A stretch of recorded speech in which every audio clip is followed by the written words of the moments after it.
Hey guys! Hey! We're the Violet Reality. I'm Casey Rain. I'm Kim Camellia, and welcome to This Week in Prince Episode number 2. So hopefully you guys all saw our debut episode last week. If not, click the little button, check it out. Last week we talked about Paisley Park being a museum and a few other things. And we showed you some of the Prince merchandise that we got, some of our vinyl. So episode 2, This Week in Prince, what has happened this week? Let's talk about a few things. So first of all, we have Mayte's Book. Mayte has a book coming out, and it's coming out in 2017. It's called The Most Beautiful. And of course, it is a book primarily discussing her relationship and marriage to Prince. Yeah, because all of you would know that she was Prince's first wife. And, well, what we'd like to know from you is your opinions about it. Like, are you in agreement with that she's doing this? Do you think it's too early, maybe? Or like, so, and what are your thoughts on it? So I personally think that everybody has the right to tell their story, but at the same time, I can see how people, might not agree with it in the sense that Prince has died and now all of a sudden everybody is going to be telling their stories, and he may not have wanted that. And of course, it is true that Mayte was writing this book before Prince passed away, but I think we all know that he probably would have found a way to not have that come out if he was still with us. But you know what? Maybe that's just all water under the bridge now. He's not with us, and people have their stories, and as long as they're not trying to cash in and exaggerating events, then I think that's fine, really. And I think Mayte is a really nice person. We've always had a lot of respect for Mayte, and we are looking forward to reading it. Yeah, and I think the thing about this is that I can also understand how a lot of you would disagree with this, because Prince himself was a very private person and he would never really throw his life out like that. We all know that he was starting to write his own memoir, but out of his own words. So I think that some of you must have been more interested in that kind of thing rather than someone else that was really, really close to Prince talking about him, while he would not have really wanted anyone to do that in that sort of way. So we understand the disagreement as well if you're not agreeing with it, but yeah, you should let us know. I think Mayte's book is going to be one of many that people write who've worked with Prince. And what I really hope doesn't happen is that it gets so ridiculous that it's like, Prince's like assistant for 1 year in the mid-90s has a book coming out. Like, that is just going to be like cashing in to that point. But Mayte was his first wife. She was the first woman that he married. So and they obviously that she was pregnant with this child, and then their child sadly passed away, and obviously they went through all of that, and it's probably going to be a really, really special story to read. But I also understand if you do not want to read it, but I think I will read it. Yeah, there's a lot of mystery around Prince's relationships, not just with Mayte, but with any woman that he was ever with. So this book will shed some light on that. It's coming out next year, April 2017. The publisher is Hachette Books. Yeah, and you can already pre-order it on, we found it on Amazon. So we found it on the UK Amazon, but I'm pretty sure that you can pre-order it on the US Amazon and where else already. So last week, the Minnesota Vikings, the American football team, well, here in the UK we call it American football. In the US you guys just call it football. That means something else here. But last week they finally played their first game at the new US Bank Stadium in Minneapolis. Some of you guys may know that Prince was actually in talks to perform at the new stadium.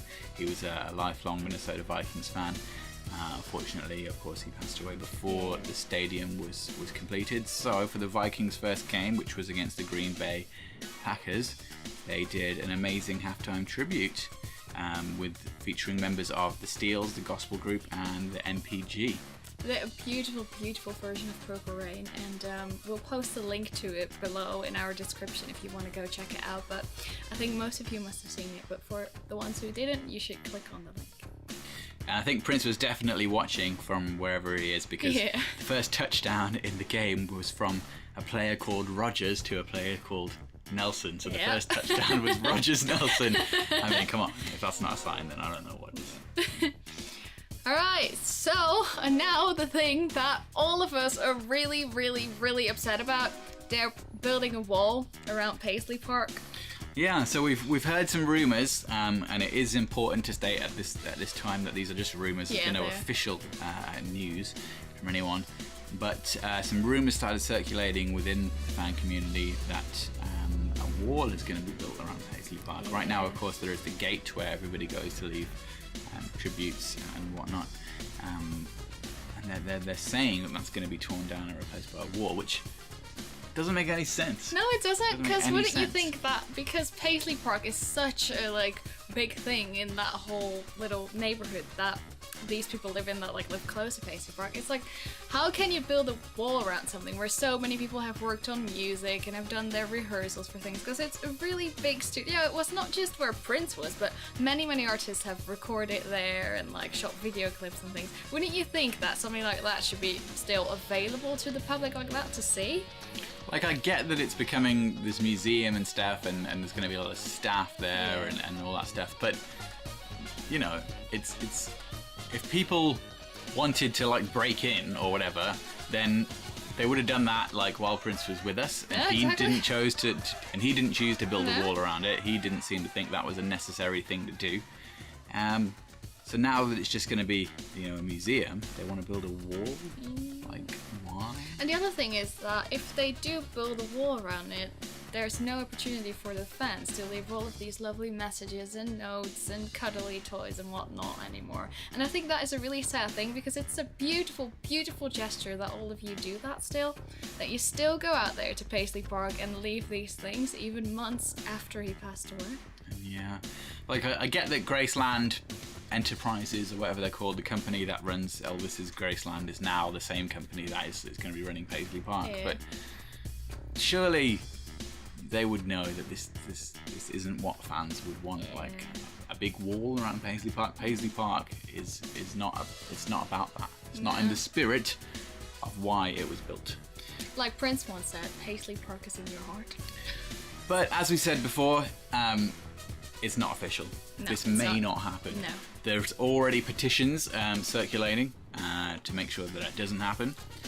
But until we get some concrete news about their plans, then it's all really just speculation. But if you're watching this, people, no wall. No. We don't want that. Keep the gate. Keep the gate. All right, so moving on. We had some very interesting news this week.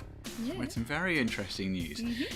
Susanna Melvoin, Wendy's sister from The Revolution, Yes. was on a podcast, and she said in this podcast that when Michael Jackson sent Prince the song Bad, asked him to duet on it, which is a story that you all know. Yeah, you obviously know that Prince said, no, I don't want to duet on it. But guess what? What happened was that there is actually a Prince version of Bad around there. Now, we do not know if it has vocals or anything on it, and we don't know who has it or whether it's in the vault or anything, but Prince did a remake of Bad because he wanted to tell Michael, this is what it's supposed to sound like, not like that. So he didn't like what Michael did, and then he was like, this is what it's supposed to sound like, and then he sent it back to Michael. Yeah, so for 30 years, this has been unknown information. Yeah. We thought that Michael sent Prince a song, Prince said, no thanks, and that was the end of the story. Yeah. Apparently, according to Susanna, that's not the end of the story. No. Prince was like, let me just record my own version of it, probably funky as hell, and send it back to Michael like, that's what the song should sound like, but I'm still not going to sing on it. Prince, man. So, obviously, us being both Michael fans as well, we are really, really, really excited to hear this one day. We're so intrigued. It's like the holy grail of things that you need to hear. I mean, the biggest legends that you'll ever know in music, basically, of the generation where we would still have been there to experience them. Having done a song together in separate ways, that is amazing. What also came out was that there's also Prince covers of Angie by the Rolling Stones. Yep. And Like a Prayer by Madonna, which actually he worked on that album. His guitar parts were long known to be in various mixes of Like a Prayer. But now they are saying that actually Prince recorded his own version of Like a Prayer, the full song as well. So, if anybody has the keys to the vault, if somebody's been hired, if Paisley Park has been hiring people, and you're in the vault and you see a tape that says Bad or Like a Prayer or Angie on it, then you know what to do. Send it our way. We won't send it to anyone else, I promise. So yeah, that was really, really exciting news. I think after we saw that interview, like the YouTube video of it, we might just post a link to that as well in the description so that you can see it yourself. So yeah, we were all excited. We were like, oh my god, we never knew about this. This is so cool. Now, speaking of the forbidden word, the forbidden B word, bootlegs. So if you saw our video from last week, you know about the tracks that leaked last week that we talked about. There was a few tracks that came out last week, and now another one has been added to that list. A track called 9 to 5 People, which comes from 1988. Doesn't really sound like anything else from Lovesexy era. Nah.